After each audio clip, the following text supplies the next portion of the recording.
안녕하세요. 개혁주의 복음 계시록을 강의하는 윤형욱 목사입니다.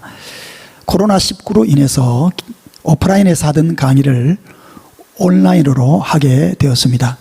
오늘부터 요한계시록을 복음적 원리에 입각하여 설명해 드리려고 합니다.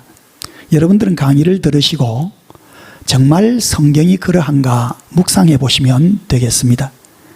하나님의 복음은 이상하거나 복잡한 것이 없습니다. 단순하고 이해하기 쉽고 누구나 순종하기만 하면 듣고 지킬 수 있는 말씀입니다. 특별히 계시록에 관심을 가지신 분들이 많이 듣고 도움이 되셨으면 좋겠습니다. 본래 제가 오프라인에서 강의하던 순서가 있지만 여기서는 성경의 숫자에 대한 이야기를 가장 먼저 강의하려고 합니다. 확신하건대 몇 주간만 이 숫자에 대하여 배우시면 정확한 복음적 기초가 세워질 것이라고 확신합니다. 사실 성경의 숫자를 다루는 일은 매우 위험한 일입니다. 많은 분들이 성경 숫자를 해석하다가 이단적 사상에 빠져들었기 때문인데요. 그렇다고 해서 성경의 숫자를 금기시하는 것만으로 성도들을 이단에서 지킬 수 있는 것도 아니지 않습니까? 성도들이 성경을 궁금해하는 일은 잘못된 일이 아닙니다. 성경의 숫자도 마찬가지고요. 모르는 것은 신비에 맡겨둬라. 그런 것까지는 몰라도 된다.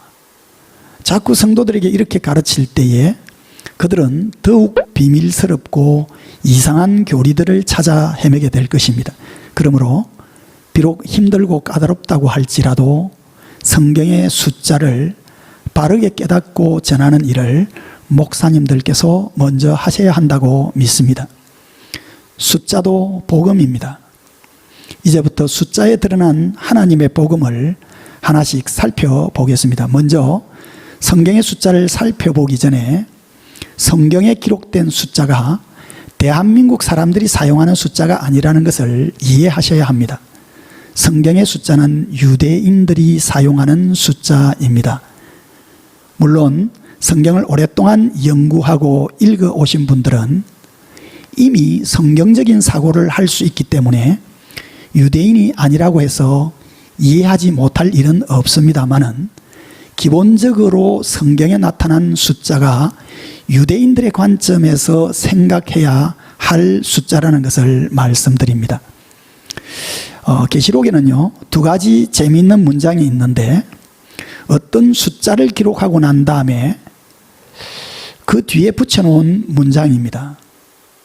계시록 13장 18절을 보면 666이라는 숫자가 나오는데 이 숫자 뒤에 이 짐승의 수를 세어보십시오.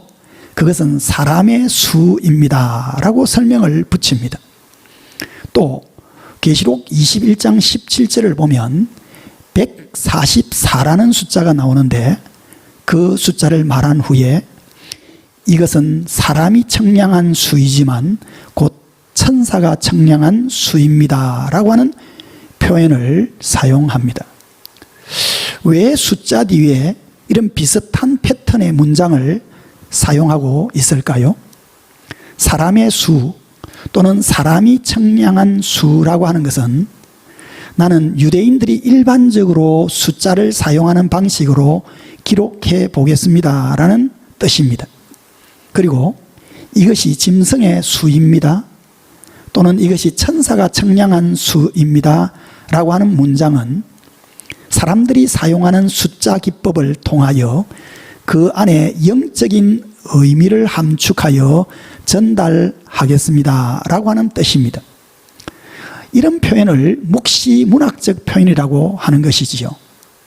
묵시문학적 표현 속에는 유대인들의 사상이 녹아 있는 것입니다. 그러므로 성경의 숫자를 해석할 때는 먼저 유대인들이 일상적으로 숫자를 이용하는 방식이 어떠한가를 살펴보아야 합니다.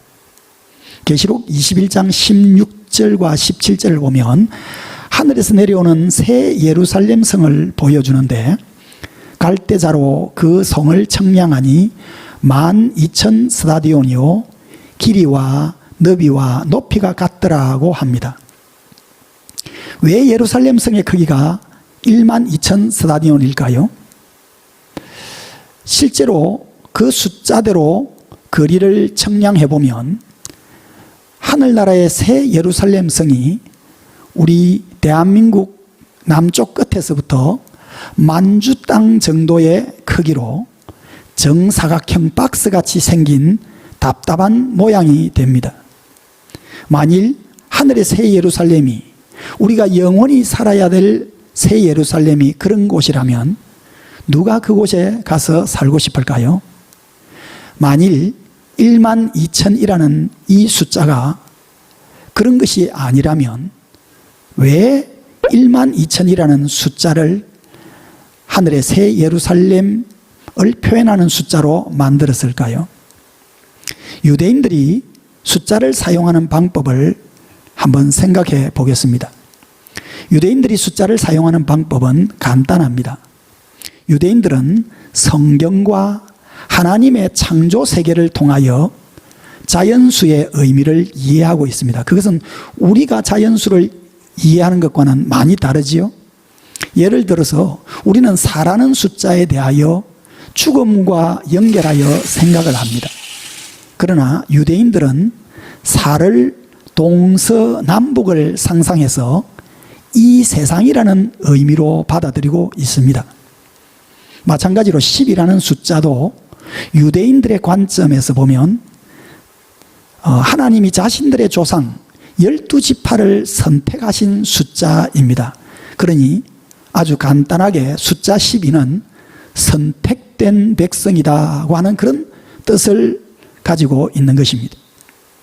예루살렘 성을 12,000 스타디온으로 기록한 것도 유대인들의 숫자 사용법에서 나온 것입니다. 그리고 그 숫자를 통하여 영적인 통찰력을 우리에게 전해주려고 하는 것이지요. 12는 선택된 자라는 뜻입니다. 그리고 10을 3번 곱한 수 1000은 완전수입니다. 이 두 숫자를 곱하여 12,000이라는 숫자를 만들어 어떤 영적인 의미를 전달하려고 하는 것이지요. 하늘의 새 예루살렘 성이 12,000 스타디온이라고 표현한 것은 하늘로부터 내려오는 이 성읍이 무엇을 의미하는지 숫자를 통해서 밝혀보려고 하는 것입니다. 첫째는 하늘의 새 예루살렘 성은 건물이 아니라 사람이라고 말씀하고 있습니다. 이것을 숫자 12로 표현하는 것이지요. 여러분, 하늘의 새 예루살렘 성이 사람의 모임이라는 것을 아십니까? 교회는 건물이 아니라 사람이라는 사실을 복음적으로 이미 이해하고 계시지요. 에베소서 2장 21절 말씀처럼 우리도 성령 안에서 하나님이 거하실 처소가 되기 위하여 그리스도 예수 안에서 함께 지어져 가느니라고 했습니다. 그렇습니다. 사람이 교회입니다. 사람이 어린 양의 신부입니다. 하나님이 기뻐하시는 것은 화려한 건물이 아닙니다. 택함을 받아 구원을 얻은 우리가 하나님이 거하실 성전이 되어져 가는 것입니다. 천국의 예루살렘 성전을 설명하는데 10이라는 숫자를 사용한 이유가 그것입니다. 둘째는 하늘의 새 예루살렘 성이 성도들의 모임인 교회일 뿐만 아니라 바로 그곳이 하나님이 거하실 지성소가 될 것이라는 사실을 알려주고 있습니다. 지성소는 유대인들이 가장 거룩하게 생각하는 공간입니다. 그곳은 길이와 너비와 높이가 똑같은 곳입니다. 열왕기상 6장 20절 말씀을 보면 솔로몬이 건설한 예루살렘 성전이 나오는데 그 성전 안에 언약궤를 둔 지성소가 있습니다. 그 지성소는 길이와 너비와 높이가 같은 공간이라고 기록되어져 있습니다. 그래서 유대인들은 지성소를 표현하는 숫자로 1000이라는 숫자를 사용합니다. 왜냐하면 1000은 10을 3번 곱하여 길이와 너비와 높이가 같은 공간을 상징하기 때문입니다. 이제 정리를 하겠습니다. 하늘의 새 예루살렘 성을 12,000 스타디온으로 표현한 것은 그곳이 선택을 받은 사람을 뜻하는 숫자 12와 지성소를 뜻하는 숫자 1000을 곱하여 복음의 핵심을 전하고 있는 것입니다. 우리가 들어가야 될 하늘의 새 예루살렘 성은 건물이 아니라 하나님께서 택함을 받아 거룩한 지성소가 된 성도들의 모임이라는 의미입니다. 저와 여러분들이 하나님이 거하실 지성소가 될 것이라는 이 놀라운 선언이야말로 복음 중에 복음이 아니고 무엇이겠습니까? 영원한 행복은 황금 보석으로 꾸민 집이나 푸른 들판이 아닙니다. 좋은 집도 몇 달만 살면 실증이 나고 황금 보석도 자주 보면 돌덩어리보다 못할 텐데 어찌 하늘의 새 예루살렘 성을 황금 보석으로 꾸민 집이라고만 생각하시겠습니까? 저와 여러분이 거룩한 지성소가 되어 영원히 하나님을 모시고 사는 곳이 천국입니다. 12,000 스타디온이라는 숫자는 창세전에 택함을 받아 생명책에 기록된 저와 여러분들이 하늘의 지성소가 되어서 영원히 하나님을 모시고 살게 될 것이라는 복음을 표현하고 있는 것입니다.